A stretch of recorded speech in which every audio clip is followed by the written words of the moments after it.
y'all, I'm Elisa, the Scrappy Wife behind ScrappyWife.com, and today I have a Bible journaling process video for you.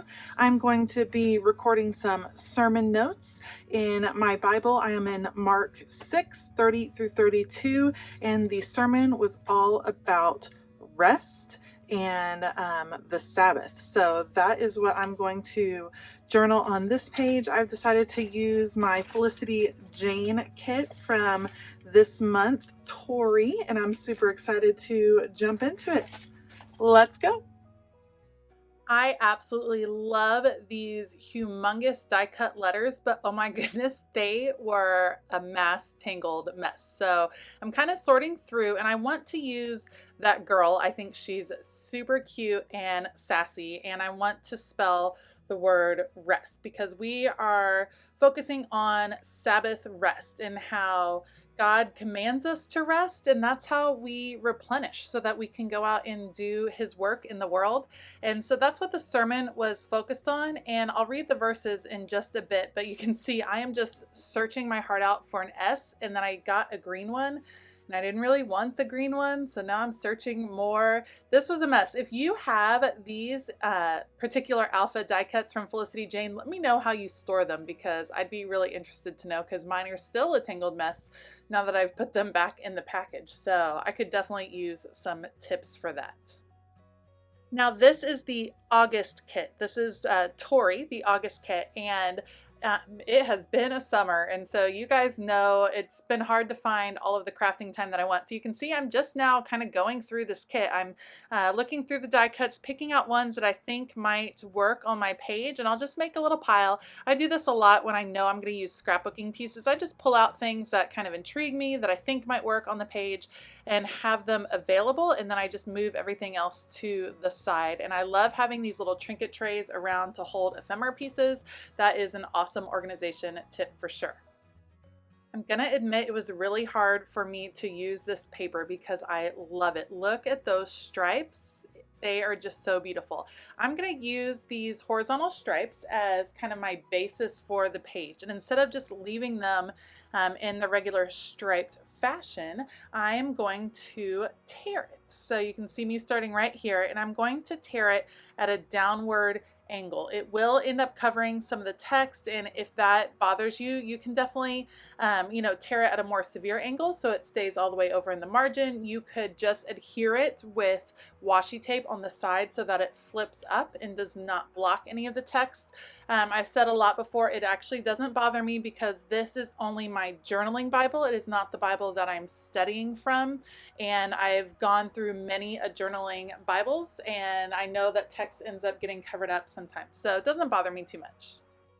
Okay, I have my girl all situated right on the side there, and I just love her attitude. Doesn't she look like she just finished the best Sabbath rest ever? I just like her hand on her hip, and she's chill in her rainbow t-shirt. I think she is just adorable. I'm going to use the rest of this page, or rest of the patterned paper, and tear it and add kind of a complementary piece at the top. So you can see it's the opposite angle. This time, instead of going from big to small, it's going to go from small to big and create that kind of frame for the page, which I think is a very cool effect, and I was really pleased with how that came out. And for some reason, the horizontal stripes with the tear through them, I just find intriguing. When you're interrupting a pattern like that, it definitely directs your eye, and I think it ended up with a pretty cool look. I really like how this page turns out in the end. It's definitely not a literal interpretation of the story. It's just beautiful decor, but it is a nice palette for me to use to include the lesson that I wanted to take away. So I am in Mark, and I am looking at the feeding of the 5,000. And right before the feeding of the 5,000, the disciples come back. They had just been sent out by twos, and now they're coming back to report to Jesus. And it says, the apostles gathered around Jesus and reported to him all that they had done and taught. He said to them, come away by yourselves to a remote place and rest for a while. For many people were coming and going, and they did not even have time to eat. I love that the first thing Jesus did was not to congratulate them and not to pat them on the back. The first thing he did was offer them rest. And I think so often we want to tell others all we're doing, and we put it out on Facebook. Oh, I'm so busy. Oh, I do all this. Oh, I'm doing this.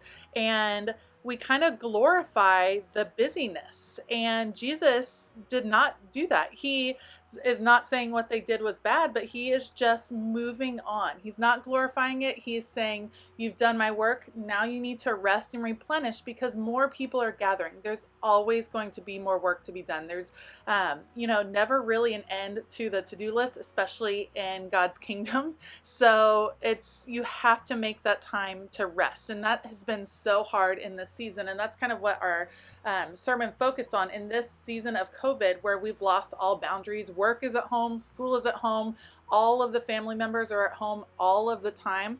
There's kind of a loss of these natural boundaries. So we have to make them ourselves and find the time to rest and not glorify being busy. I picked a few of these. I feel like they're graphic florals. I'm not sure if they're supposed to be. They might be like starbursts, but to me they look like florals. And use them to kind of frame out my girl and then bring some of the colors up to the top. And now I'm using the alpha that came with the kit to add a few of the words. And at the top, I am adding the phrase, stop the glorification of busy. And that is something that is so hard to do in our culture. And it's something that I fall prey to because I'm a volunteer. It's in my nature to say yes to things and to try to do all of the things, but that's not where our worth comes from. And I think this kind of just a few verses in Mark, that are between two big stories, I think it really drives home the fact that Jesus isn't asking for us to do all of the things. He's asking us to be obedient, and sometimes that means being obedient in rest. Okay, this is definitely an example of why I always start with pencil when I'm doing hand lettering, because I forgot a word. I meant to put of, so now I have room for of, and then I just have so much trouble fitting glorification. That is a long word to fit in there, and I struggle just a bit. Erase, try again. But that's why I always do pencil first with hand lettering, because spacing is not my strong point, and I don't want to throw off a whole page just because I can't space my letters correctly. So once I was pleased with the spacing and the result of that, then I will trace over it with my Tombow lettering pen. So let me know, do you handwrite your stuff in pencil, or are you like a brave soul that is all about just going for it with the pen? I'd love to hear who's brave out there, who just goes at it with their hand lettering pen. That is awesome. You are brave. So I'm bringing a little more black down to the bottom to balance out the top, and adding the word Sabbath, because I wanted to be talking about a Sabbath rest or putting time aside for God. And within the sermon, our pastor quoted A.W. Tozer, and he said, Jesus calls us to his rest, and meekness is his method. The meek man cares not at all who is greater than he, for he has long ago decided that the esteem of the world is not worth the effort. And I love that quote. I feel like I need to have it, tattooed on my arm. Maybe not tattooed on my arm, maybe just in my face a lot of the time, because the esteem of the world does not matter.